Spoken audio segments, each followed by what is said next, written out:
ये जो बरसात हुई है उसकी वजह से क्या कि खेतों में नमी बहुत रही, उसके कारण हमारी फसलों में क्या हुआ है कि नमी की अधिकता की वजह से ज़मीनी रूप से फंगस का अटैक ज़्यादा हुआ है। जैसे नीचे से तो फंगस का अटैक हो रहा है, ऊपर से थ्रिप्स का अटैक हो रहा है, और बराबर धूप नहीं मिलने की वजह से क्लोरोफिल की मात्रा कम हो गई और हमारी फसलें पीली पड़ने लग गई। और अपन अगर स्प्रे करेंगे तो फिर हमारी फसल 2-4 दिन तो ठीक हो जाएगी, फिर वो वापस पीलापन पकड़ लेगी। राम राम किसान भाइयों, स्वागत है आपका हमारे YouTube चैनल खेत और किसान में। लाइक करें, सब्सक्राइब करें ताकि जब भी हम कोई नई वीडियो साझा करें आप तक पहुंच सके। आज हम बात करेंगे लहसुन की फसल के बारे में। तो अभी लहसुन में क्या समस्या आ रही है कि जो बरसात हुई है उसके बाद से लहसुन में पीलापन ज़्यादा आ रहा है, ग्रोथ नहीं हो रही है, और बहुत सी जगह क्या हो रहा है कि पौधे सूखने की भी समस्या आ रही है। तो आज वीडियो में बने रहिए, वीडियो में विस्तार से जानेंगे इसका क्या कारण है, निवारण क्या है और क्या सावधानी रखनी चाहिए, कौन कौन सी दवाई डालनी चाहिए और सावधानियाँ क्या क्या रखनी चाहिए, तो उसके बारे में अपन आगे बात करेंगे। तो ये जो बरसात हुई है उसकी वजह से क्या कि खेतों में नमी बहुत रही, उसके कारण हमारी फसलों में क्या हुआ है कि नमी की अधिकता की वजह से ज़मीनी रूप से फंगस का अटैक ज़्यादा हुआ है। तो लहसुन में क्या हुआ है कि जैसे नीचे से तो फंगस का अटैक हो रहा है, ऊपर से थ्रिप्स का अटैक हो रहा है, और बराबर धूप नहीं मिलने की वजह से क्लोरोफिल की मात्रा कम हो गई और हमारी फसलें पीली पड़ने लग गई। तो अभी के समय में क्या है कि अगर अपन सिर्फ स्प्रे करेंगे और ज़मीन से अगर अपन सॉइल ट्रीटमेंट नहीं करेंगे तो हमारी फसलों में क्या होगा कि नीचे से जो बीमारी लग रही है वो तो गई नहीं, और अपन अगर स्प्रे करेंगे तो फिर हमारी फसल 2-4 दिन तो ठीक हो जाएगी, फिर वो वापस पीलापन पकड़ लेगी। तो अपने को पेटेंट उपाय करना है, ज़मीन से भी करना है और स्प्रे से भी करना है, जब जाके हमारी फसल 100% सही होगी।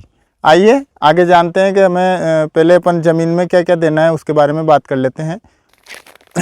सबसे पहले तो ज़मीन में हमारे क्या होता है कि लहसुन में बारीक बारीक लटें, सफ़ेद कलर की लटें लगी हुई रहती है, जो कि हमें बिना मैग्नीफाइंग ग्लास के दिखती नहीं है, और वो उन लटों की रोकथाम के लिए हमारे को ज़मीन में इंसेक्टिसाइड देना रहता है।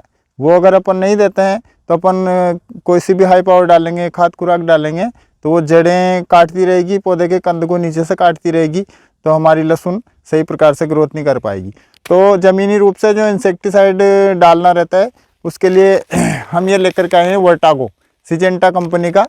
इसका डोज रहता है 2 किलो से 2.5 किलो प्रति बीघा के हिसाब से। इसके अंदर थाइमेथोक्सम रहता है 1% और क्लोरोनेट्रिपोल 0.5% रहता है। ये 2 किलो से 2.5 किलो प्रति बीघा के हिसाब से अगर अपन ज़मीन में फेंक के और पानी पिलाते हैं तो ज़मीनी रूप से जो भी इंसेक्ट रहते हैं वो सारे ख़त्म हो जाएंगे और हमारी फसल को लंबे समय तक सुरक्षा मिलती है इसके उपयोग से। और इसके साथ एक चीज़ और अपन ऐड करना चाहेंगे, तो इसके साथ एक फंगीसाइड और अपन ऐड करेंगे। वो इसके इस्तेमाल से क्या होगा कि जैसे जो इंसेक्ट ने हमारी फसल को काट रखा है या कुरेद रखा है या जो भी फफूंद लग रही है नीचे ज़मीन में, उसको ख़त्म करने के लिए सिजेंटा कंपनी का हम फोलियो गोल्ड लेकर के आए हैं। इसका डोज रहता है 500 ml प्रति बीघा के हिसाब से।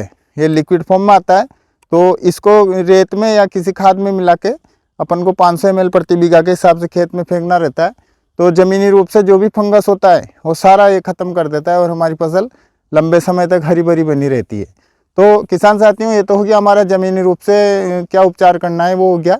अब अपन आगे बात करेंगे स्प्रे में। स्प्रे क्या क्या करना है उसके बारे में बात करते हैं अपन। तो आइए बात कर लेते हैं कि अपने को स्प्रे में क्या क्या लेना रहता है। तो स्प्रे में एक कोई अच्छा सा फंगीसाइड लेना रहता है, और हम ये लेकर के आए हैं सिजेंटा कंपनी का मिस्टर टॉप। इसकी डोज रहती है 20 ml प्रति पंप के हिसाब से, या फिर यूँ कहें आप कि 1 लीटर से 1.25 लीटर 1 ml से 1.25 ml प्रति लीटर पानी में घोल करके हमें स्प्रे करना रहता है। तो इसके साथ में अगर अपन एक दवा और ऐड कर लेते हैं इंसेक्टिसाइड, जिसका जो अलिका के नाम से आती है, वो अभी हमारे पास उपलब्ध नहीं है, हम लेके नहीं आए। अलिका के नाम से आती है, वो 12 ml प्रति पंप के हिसाब से अगर वो इसके साथ ऐड कर लेते हैं तो हमारी फसल में जो भी थ्रिप्स वगैरह या ऊपर से लगने वाले जो भी कीट हैं वो सारे ख़त्म हो जाते हैं। तो हमारी फसल सुरक्षित रहती है और लंबे समय तक हरी भरी रहती है। तो किसान साथियों, ये इसका उपचार हमने बताया आपको। अब सावधानियाँ ये रखनी है, हमेशा मतलब जैसे अपन FIR तकनीक से अपने को दवाई मिलानी रहती है पंप में। जैसे फंगीसाइड हो गया, ये फंगीसाइड हो गया, ये पहले अपन पंप में डाल दिया, इसका गोल बना के पहले इसको डालना होता है, फिर इंसेक्टिसाइड डालना होता है और फिर बाद में रेगुलेटर डालना होता है। तो हमेशा दवाई को ना अपने क्रम वाइज हिसाब से ही टंकी में डालना चाहिए, ताकि घोल फटे नहीं या किसान को किसी प्रकार का नुकसान नहीं हो और हमारी फसल में भी उसका कोई साइड इफेक्ट नहीं हो। इसी जानकारी के साथ आज के लिए बस इतना ही। राम राम साहब।